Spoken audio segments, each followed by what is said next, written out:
They say trust is everything in a marriage. Mine shattered the night. I overheard my wife Naoko giggling on the phone with someone who wasn't me. What came next? A stranger answering my own front door, telling my cheating wife those 3 perfect words. Who are you? Revenge isn't always loud. Sometimes it's calculated, cold, and absolutely devastating. My name is Kenji Tanaka. I'm 48 years old, and I work as a supply chain analyst for a mid-sized logistics company in Memphis, Tennessee. It's not glamorous work, but it pays the bills. Or at least it used it before the company downsized last year. I took a pay cut to keep my position while younger guys with sharper degrees got promoted past me. That stung, but I swallowed it. Naoko, my wife of 20 years, didn't say much about it, though I caught the disappointment in her eyes when I told her about the salary reduction. Naoko is 43, works in corporate event planning, and she's good what she does. Real good. She's got that polished look, always put together, always networking. I used to be proud of that. Used to brag about her to the guys at work. Now I wonder if I was just too blind to see what was right in front of me. We have a son, Haruto. He just turned 18 last month, senior year at Germantown High. Good kid, quiet, keeps to himself mostly, plays guitar, wants to study music production in college. Naoko always said he got his artistic side from her family. Like I had nothing to contribute but a steady paycheck. It started 3 weeks ago on a Thursday night. I come home early from work because they'd sent half the office home due to some server maintenance. Naoko wasn't expecting me. I walked through the front door of our brick ranch house on Papa Ridge Drive and heard her voice coming from the bedroom upstairs. She was laughing. That light flirty laugh I hadn't heard in years. Not directed at me. Anyway, I stood at the bottom of the stairs, grocery bag still in my hands, listening. I can't wait either, Naoko said, her voice soft and warm. Next week feels like forever. There was a pause. She was on the phone. Stop it. You're terrible, she continued, giggling. Haruto's at practice, and Kenji won't be home for another 2 hours. I know. I'll think about it. My stomach twisted. I set the bags down quietly and walked back outside, got in my truck, and drove around the block twice before pulling back into the driveway like I just arrived. When I came through the door the second time, Naoko was in the kitchen humming to herself, acting like everything was normal. Hey, babe, she said without looking up from her phone. You're home early. Server issues at work. I replied, watching her face for any sign of guilt. Nothing. Just a distracted nod. That night, I couldn't sleep. I lay next to her in the dark, listening to her breathe, and wondered who she'd been talking to. Wondered what next week meant. Wondered if I was losing my mind or finally waking up. The next few days, I started paying attention. Real attention, the kind you don't want to pay, because once you start, you can't unsee what's right in front of you. Naoko's patterns became obvious. She'd check her phone constantly, but always angled away from me. She'd leave the room to take calls, claiming it was work. But her voice would drop to that same warm, flirty tone I'd heard that Thursday night. On Monday morning, I told Naoko I had an early client meeting downtown. I didn't. Instead, I sat in my truck across the street from our house and watched. At 8:15, Naoko came out wearing a navy dress I'd never seen before, heels that clicked on the driveway, hair and makeup done like she was going somewhere that mattered. She drove her white Lexus toward downtown Memphis, and I followed 3 cars back, feeling like some character in a bad crime drama. She didn't go to her office on Union Avenue. Instead, she pulled into the parking lot of the Riverbend Cafe near the Wolf River. I parked down the street and watched through my rearview mirror. 5 minutes later, a silver BMW pulled in beside her. A man got out, tall, fit, probably mid-40s, wearing an expensive suit that screamed corporate money. He walked straight to Naoko's car, opened her door like some kind of gentleman, and they hugged. Not a friendly hug, the kind of hug where you hold on too long, where your hands linger on someone's back. They walked into the cafe together, and I sat there gripping my steering wheel so hard my knuckles turned white. Part of me wanted to storm in there and flip a table. The other part, the smarter part, knew I needed more than this. I needed proof. Hard, undeniable proof that would hold up when things got legal. I didn't go into the cafe. I took photos with my phone, captured the license plate of the BMW, and drove to work 2 hours late. My boss, Kiyoshi, gave me a look when I walked in, but he didn't say anything. Kiyoshi's been divorced twice. He probably recognized the look on my face. That evening, I came home and acted normal. Naoko was already in the kitchen heating up leftover lasagna, talking about some client event she had a plan for next month. I nodded along, asked the right questions, pretended everything was fine. Haruto called. Naoko said, stirring pasta sauce. He's staying late at school for band practice. Won't be home until 7. That's good, I said. Kid's dedicated. Naoko smiled, but it didn't reach her eyes. He gets that from me. I almost laughed at that. Haruto got his work ethic from watching me drag myself to a job I hated just to keep food on the table, but I didn't argue. Not worth it anymore. After dinner, I went down to the basement, opened my laptop, and ran the BMW's license plate through a database I had access to from work. Logistics companies use them to track commercial vehicles, but it works on personal cars, too. The name that came back was Daiki Sato, age 44. Corporate address listed as Stone & Associates Marketing, downtown Memphis. I pulled up the company website. Daiki Sato was the founder and CEO. His bio bragged about his 15 years in brand development, his awards, his vision for innovative marketing strategies. There was a photo of him smiling in that same expensive suit, looking like the kind of guy who never had to take a pay cut his life. I sat there staring at his face until my eyes burnt. This was the man my wife was meeting in secret. This was the man she laughed with on the phone while I was at work, keeping her family afloat. I closed the laptop and went upstairs. Naoko was already in bed, scrolling through her phone. I stood in the doorway watching her. And for the first time in 20 years, I felt like I was looking at a stranger. I didn't confront Naoko. Not yet. I've seen enough guys at work blow up their lives by acting on emotion instead of strategy. They storm in, make accusations, and end up with nothing but a messy divorce where the wife gets the house and half their pension. I wasn't going to be that guy. Instead, I called a private investigator, found one online named Hiroshi Okamoto, ran a background check on him first to make sure he was legitimate. His office was in a strip mall off Germantown Parkway, sandwiched between a nail salon and a tax preparation service. Not glamorous, but Hiroshi came recommended. I met with Hiroshi on a Thursday afternoon. He was in his 60s, former police detective, gray hair buzzed short, handshake like a vice grip. The kind of guy who'd seen everything twice and wasn't impressed by much. Mr. Tanaka, Hiroshi said, gesturing to a chair across from his cluttered desk. You mentioned on the phone you need surveillance work. My wife, I said, sliding a photo of Naoko across the desk. I think she's having an affair. I need proof. Hiroshi picked up the photo, studied it for a moment, then set it down. How long have you suspected? About a week, maybe longer if I'm honest with myself. You want photos, timestamps, the whole package? I nodded. Everything that'll hold up if this goes to court. Hiroshi quoted me a price that made me wince, but I wrote the check anyway. I've been setting aside money for my consulting work on the side. Money Naoko didn't know about. It wasn't much, but it was enough for this. I'll start Monday, Hiroshi said. Give me 2 weeks. If there's something to find, I'll find it. I left his office feeling like I just set something in motion. I couldn't stop, but I needed this. Needed to know for sure. That weekend, Naoko announced she had a business trip coming up. Charleston, South Carolina. 3 days, some corporate event she was planning. She'd be leaving Wednesday morning, back Friday night. Sounds exhausting, I said, keeping my voice neutral. It is, Naoko replied, not looking up from her phone. But the client's paying well, so I can't complain. Haruto was in the kitchen with us, making a sandwich.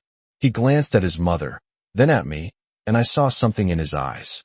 Recognition maybe, like he knew something was off, but didn't want to say it. You okay with me being gone for a few days? Naoko asked Haruto. Haruto shrugged. Yeah, whatever. Dad and I will manage. Naoko smiled, kissed him on the forehead, and went upstairs. Haruto looked at me, and for a moment, I thought he was going to say something, but he just grabbed his sandwich and headed to his room. Monday came and Hiroshi started his surveillance. I went to work like normal, pretended everything was fine. Tuesday evening, Hiroshi called. Got something you need to see, Hiroshi said. His voice was flat, professional. Can you meet me tomorrow morning? What is it? Better if I show you in person. Wednesday morning, I met Hiroshi at Waffle House off I-40. He handed me a manila envelope across the table.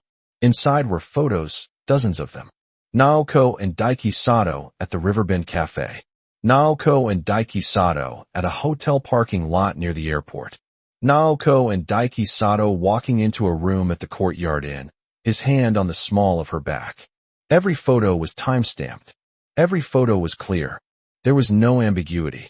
No room for excuses. I checked the hotel records, Hiroshi said quietly.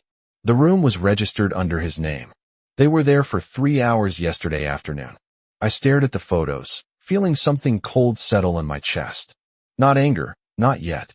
Just a calm, clear understanding that my marriage was over and I needed to protect myself. I need more, I said. I need everything. Hiroshi nodded. I'll keep working. You'll have what you need. By Friday, Hiroshi had given me everything. Photos, timestamp logs, even a copy of the hotel receipt. Naoko and Daiki Sato had been meeting regularly for at least 2 months, maybe longer. The evidence was airtight. But before I could figure out my next move, life threw me another curveball. I've been having headaches for weeks. Sharp stabbing pains behind my right eye that wouldn't go away no matter how much ibuprofen I took. I figure it was stress. Finding out your wife's cheating will do that. But when my vision started blurring during a meeting at work, my boss Kiyoshi pulled me aside. Kenji, you look like death, Kiyoshi said bluntly. Go see a doctor. That's not a suggestion. I made an appointment with Dr. Kenneth Brennan, my primary care physician. He ran some tests, ordered an MRI, and called me back in 3 days later with results that made the infidelity seem almost trivial. Kenji, Dr. Brennan said, his tone careful. The MRI showed a mass. It's small, but it's there. We need to run more tests, but I'm referring you to an oncologist. The word hung in the air like a death sentence. Oncologist? Cancer? How serious? I asked. We don't know yet. Could be benign. Could be something we need to treat aggressively. But we caught it early, and that's good. I walked out of that office in a fog. I sat in my truck in the parking lot for 20 minutes staring at nothing. My wife was cheating on me, and now I might have cancer. The universe had a sick sense of humor. I didn't tell Naoko about the diagnosis. Why would I? She was too busy planning her next rendezvous with Daiki Sato to care about my health. Instead, I told Haruto that night after Naoko went to bed. Haruto was in his room, strumming his guitar softly. I knocked, and he looked up. Hey, Dad. What's up? I sat on the edge of his bed. I need to tell you something, and I need you to keep it between us for now. Haruto set the guitar down. His face suddenly serious. What's wrong? I went to the doctor this week. They found something. A mass in my head. They're running more tests, but it might be cancer. Haruto's face went pale. Dad, are you serious? Yeah, but we caught it early. I'm going to fight this, and I'm going to win, but I need you to stay strong. Okay. Haruto nodded slowly, his hands shaking. Does Mom know? No. And I don't want to tell her yet. Why not? I looked at my son, this young man who was about to have his world turned upside down, and made a choice.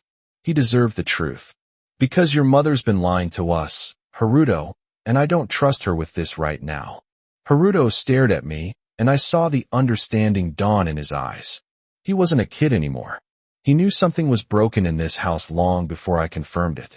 A week after telling Haruto about the diagnosis, things started to shift in our house. Haruto became quieter, more withdrawn. He stopped talking to Naoko at dinner, gave her one-word answers when she asked about school. Naoko noticed, but didn't seem to care. She was too distracted by her phone, by whatever Daiki Sato was texting her. One night, Naoko came home late from another supposed client meeting. It was almost 10 o'clock. Haruto was in the kitchen grabbing a snack when she walked through the door. Where have you been? Haruto asked. His voice was sharp, accusatory. Naoko stopped, surprised. Working? I told you I had a client dinner, right? Right. Haruto said, his tone dripping with disbelief. A client dinner? Naoko's face hardened. Excuse me? What's that supposed to mean? It means I'm not stupid, Mom.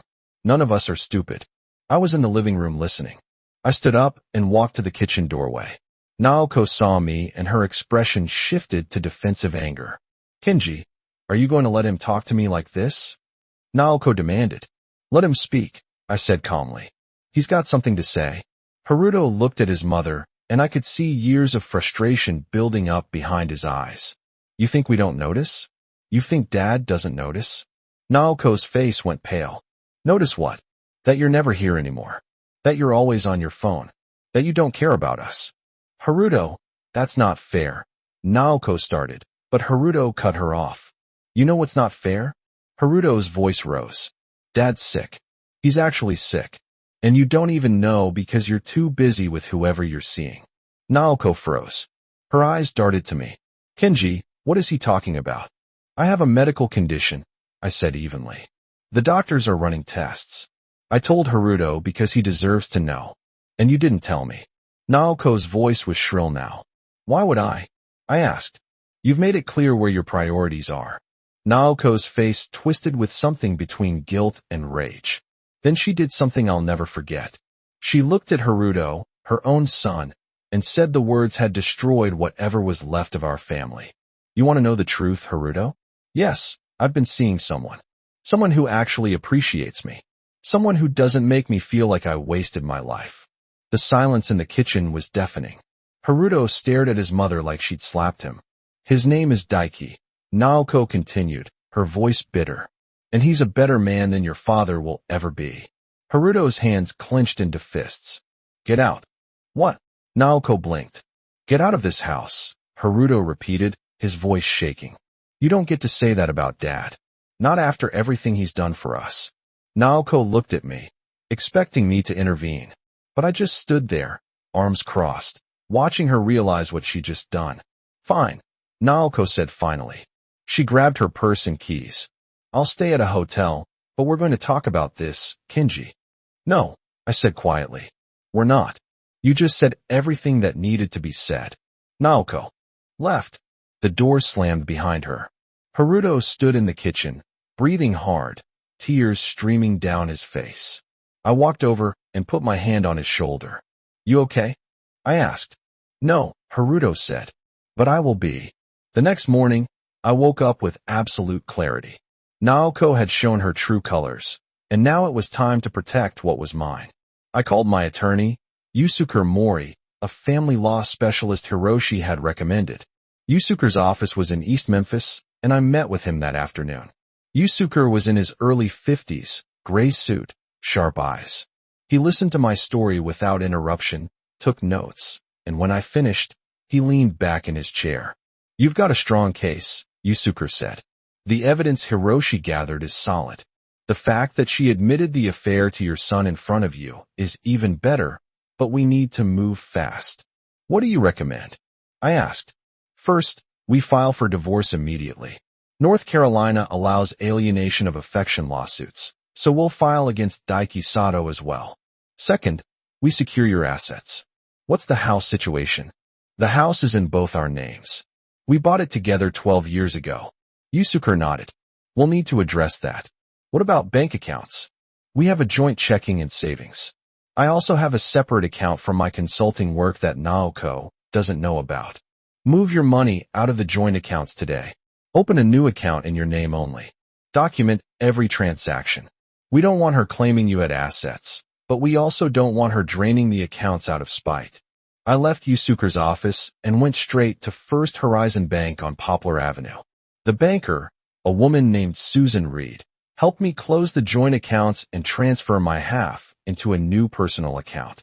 I left Naoko's half in a separate account she could access just to avoid any legal complications. Next, I contacted the mortgage company and property management firms. The house was our biggest asset, but Yusuke warned me that Tennessee was an equitable distribution state. Naoko would likely get a share of the house value in the divorce, but I could control how that played out. By the end of the week, I had everything lined up. Bank accounts separated, mortgage payments secured, and the divorce papers ready to file. Yusuke recommended waiting until Naoko's parents found out about the affair before filing. He said their reaction might give us additional leverage. Naoko's parents, Tatsuya and Yumi Kudo, were old-school conservatives from Jackson, Tennessee. They'd never liked me much, thought I wasn't successful enough for their daughter. But they valued family, reputation, and morality above everything else. When they found out Naoko was cheating, especially with a medical diagnosis hanging over my head, they'd be furious. I didn't have to wait long. Haruto, bless him, called his grandmother and told her everything. 24 hours later, Yumi Kudo showed up at our house, her face like thunder. Yumi Kudo arrived at our house like a storm rolling in off the Mississippi River. She drove up in her silver Cadillac, parked in the driveway, and marched to the front door without knocking. I was in the living room when she walked in, Haruto right behind her. "Where is she?" Yumi demanded. Her voice was ice. "She's been staying at a hotel," I said, standing up. "The residence in Poplar." Yumi's face was tight with fury. Haruto told me everything. "Is it true? Is Naoko having an affair?" "Yes, ma'am. I have proof if you need to see it." Yumi shook her head. "I don't need to see anything. I raised my daughter better than this. And to do it while you're dealing with a medical condition? That's unforgivable." I'd always thought Yumi looked down on me, thought I wasn't good enough for her daughter. But standing there in my living room, she looked at me with something close to respect. "What are you going to do?" Yumi asked. "I'm filing for divorce. My attorney's already drawn up the papers." "Good. And I want you to know something, Kenji. Tatsuya and I will not support Naoko in this. We'll testify on your behalf if you need us to. What she's done is wrong, and she needs to face the consequences. Haruto deserves better. You deserve better." That shocked me. "Mrs. Kudo, you don't have to do that." "Yes, I do. She's my daughter, and I love her, but I won't stand by while she destroys this family." Yumi left shortly after, promising to call Naoko and tell her exactly what she thought. I sat back down on the couch, Haruto beside me. "Grandma's serious," Haruto said. "Yes, she is. Think it'll make a difference?" "Maybe, but it doesn't change what I have to do." That evening, Naoko called. I let it ring 4 times before answering. "Kenji, we need to talk," Naoko said. Her voice was strained, defensive. "I'm listening," I replied, keeping my tone neutral. "My mother just called me. She's furious. She said she's cutting me out of her will if I don't end things with Daiki and fix our marriage." "And what did you tell her?" It was a long pause. "I told her I'm not sure I can fix this." "Then don't," I said flatly. "I've already filed for divorce. You'll be served the papers within the week." "Kenji, wait. Can we at least try counseling or something?" "Why?" "So you can lie to a therapist the way you've been lying to me." "I never meant for this to happen," Naoko said, her voice breaking. "Daiki and we just connected. You've been so distant lately, so focused on work and your health issues. You felt alone?" I laughed, bitter and cold. "I've been fighting to keep this family together while you've been sneaking around with another man. Don't talk to me about feeling alone. Kenji, please." The papers will include a lawsuit against Daiki Sato for alienation of affection. My attorney says we have a strong case. You and Daiki destroyed this marriage, and you're both going to pay for it. I hung up before she could respond. My hands were shaking, not from anger, but from the sheer relief of finally saying what needed to be said. Haruto looked at me from across the room. "You okay, Dad?" "Yeah," I said. "I'm okay." Naoko's supposed business trip to Charleston was scheduled for the following week. She'd already paid for the hotel, already arranged the time off work. But I knew she wasn't going to Charleston. She was meeting Daiki Sato somewhere, probably using the trip as cover for another long weekend together. I decided to use that time to my advantage. While Naoko was gone, I'd sell the house. It was risky, maybe even borderline unethical, but Yusuke assured me it could be done. The house was in both our names, but with the divorce filed and Naoko's infidelity documented, a judge would likely side with me on the sale, especially if I split the proceeds fairly. Yusuke connected me with a real estate agent named Carol Bishop. Carol was in her 60s, no nonsense, and she moved fast. She listed the house on Wednesday, and by Friday, we had 2 offers. I accepted the higher one, a young couple from Nashville who were relocating to Memphis for work. The closing was scheduled for the following Thursday, right in the middle of Naoko's trip. Carol handled everything, kept it quiet, kept it professional. I started packing my things, boxing up everything that mattered. Photos of Haruto, my father's old tools, books, and records I collected over the years. Haruto helped me pack. We worked in silence mostly, the weight of what was happening pressing down on both of us. Where are we going to live? Haruto asked at one point. I found an apartment in Germantown. 2 bedrooms, close to your school. We'll be fine. What about Mom? She'll figure it out. She's got Daiki, remember? Haruto nodded but didn't say anything. I could tell he was processing everything, trying to make sense of how his family had fallen apart so quickly. Naoko left for Charleston on Tuesday morning. She kissed Haruto goodbye, barely looked at me, and drove off in her Lexus with her suitcase in the trunk. The second her car turned the corner, I called the movers. By Thursday afternoon, the house was empty. Furniture gone, walls bare, every trace of our 20 years together erased. The new owners, a couple named Taro and Hana Yamamoto, were scheduled to move in Friday morning. Carol handed me the check for my half of the sale, and I deposited it immediately into my new account. Friday evening, Naoko came home. I wasn't there to see it, but Haruto told me what happened later. Naoko pulled into the driveway and immediately knew something was wrong. The yard looked different. The lights were on inside, but in the wrong places. She walked up to the front door and knocked. A woman answered, Hana Yamamoto, the new owner. Can I help you? Hana asked, confused. This is my house, Naoko said, her voice rising. Who are you? I'm sorry, but you must have the wrong address. My husband and I just bought this house. We moved in this morning. Naoko's face went pale. What? No, that's not possible. This is my house. I live here. Hana looked uncomfortable. Ma'am, I don't know what to tell you. Maybe you should call someone. Naoko stood there on the porch staring at a stranger in her own doorway, and finally understood what I'd done. She pulled out her phone and called me. I answer on the 3rd ring. Kenji, what the hell did you do? Naoko screamed into the phone. I sold the house, I said calmly. Your half of the proceeds is in an account under your name. The bank details are in the envelope I left with your attorney. You can't just sell our house without telling me. I just did. The divorce papers explain everything. You'll also find a lawsuit filed against Daiki Sato. My attorney will be in touch. Naoko was sobbing now, her voice breaking. Kenji, please. We can fix this.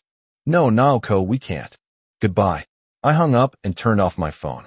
Haruto and I were sitting in our new apartment eating pizza on folding chairs because the furniture hadn't arrived yet. He looked at me, and for the first time in weeks, I saw something like pride in his eyes. You really did it, Haruto said. Yeah, I replied. I really did. The week after Naoko discovered the house was sold, she went into full panic mode. She called constantly, left voicemails that ranged from angry to pleading to desperate. I didn't respond to any of them. My attorney, Yusuke Mori, advised me to let him handle all communication, and that's exactly what I did. Yusuke called me on Wednesday afternoon. Kenji, Naoko's attorney, wants to negotiate. She's willing to drop her claim to half the house proceeds if you drop the alienation of affection lawsuit against Daiki Sato. No deal, I said immediately. Are you sure? The lawsuit could take years and cost tens of thousands in legal fees. I don't care. Daiki Sato destroyed my marriage. He needs to pay for that. Yusuke was quiet for a moment. All right, I'll tell them we're moving forward with everything. 2 days later, Naoko showed up at Haruto's school. She cornered him in the parking lot after band practice, begging him to talk to me, to convince me to give her another chance. Haruto called me from his car, and I could hear Naoko crying in the background. Dad, she's losing it, Haruto said quietly.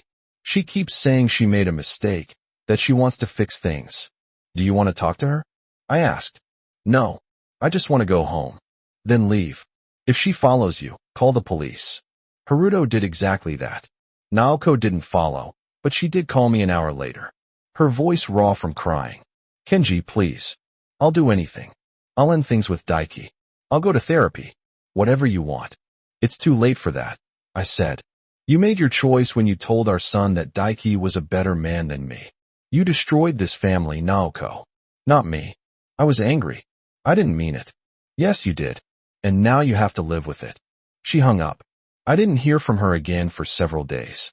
Then Yusuke called with news that made me smile for the first time in weeks. Daiki Sato's attorney reached out. Yusuke said. He wants to settle the alienation of affection lawsuit. He's offering $75,000. Tell him $150, I said. Kenji, that's aggressive. He can afford it. And if he doesn't want his name dragged through the local papers, he'll pay. Yusuke laughed. I'll make the counteroffer. Daiki settled for $120,000. The lawsuit was dropped, but the damage to his reputation was done. Word spread through Memphis's business community about what he'd done, and several of his clients quietly dropped his firm. Naoko lost her job when her employer found out about the affair and decided they didn't want the negative publicity. Meanwhile, my medical test came back. The mass in my head was benign. It would need to be monitored, but it wasn't cancer. When Dr. Brennan gave me the news, I sat in his office and felt something break inside me. Not grief, but relief. I was going to be okay. I told Haruto that night over dinner at our new apartment. He cried, actually cried, and hugged me so hard I thought he might break a rib. I thought I was going to lose you, Haruto said. His voice muffled against my shoulder. You're not losing me, son. I'm right here. 8 months later, life had settled into a new rhythm. Haruto graduated from high school with honors and got accepted into Belmont University in Nashville to study music production. I was proud of him, proud of how he'd handled everything that had happened. The divorce was finalized in July. Naoko got her half of the house proceeds and nothing else. The prenuptial agreement we signed years ago protected most of my retirement savings, and the alienation of affection settlement went entirely to me. Naoko moved to Jackson to live with her parents, who barely spoke to her. According to Yumi called me every few weeks to check in, apologizing repeatedly for her daughter's behavior. She and Tatsuya had written Haruto into their will as the primary beneficiary, cutting Naoko's share down to almost nothing. Haruto didn't care about the money, but I appreciated the gesture. It showed that some people still valued integrity. As for me, I threw myself into work and into being a better father. Haruto and I went to concerts, took a road trip to Colorado, spent weekends working on his truck in the apartment complex's parking lot. We talked about everything: his future, his music, his feelings about the divorce. He admitted he'd suspected something was wrong for months before I confirmed it. I heard Mom on the phone once. Haruto told me one evening. She was laughing in a way she never laughed with you. I knew then something was off. Why didn't you say anything? Because I didn't want it to be true. I kept hoping I was wrong. I understood that feeling all too well. My health improved. The headache stopped. My energy came back and I started running again. I even went on a few dates, though, and nothing serious. I wasn't ready for that yet. Maybe someday, but not now. One Saturday in September, Haruto and I were packing his things for college. He was nervous, excited, ready to start his new life. As we loaded boxes into my truck, he turned to me. Dad, I need to tell you something. What's up? I'm proud of you for how you handled everything. You could have fallen apart, but you didn't. You stayed strong and you protected us. That takes guts. I looked at my son, this young man who'd grown up too fast because of circumstances beyond his control, and felt my throat tighten. Thanks, Haruto. That means a lot. I mean it. You're the strongest person I know. We finished loading the truck and drove to Nashville in comfortable silence. As we pulled up to Haruto's dorm, I realized that this chapter of my life was closing. The pain, the betrayal, the anger, it was all fading into something manageable, something I could live with. Naoko tried to reach out one last time before Haruto left for college. She sent a long email apologizing, asking for forgiveness, hoping we could be civil for Haruto's sake. I read it once, then deleted it. Some things don't deserve a response. I dropped Haruto off at Belmont, helped him move into his dorm room, and said goodbye. As I drove back to Memphis, I felt something I hadn't felt in a long time. Peace. My marriage was over. My health was stable, and my son was thriving. That was enough. Life moves forward whether you're ready or not. The trick is learning to move with it.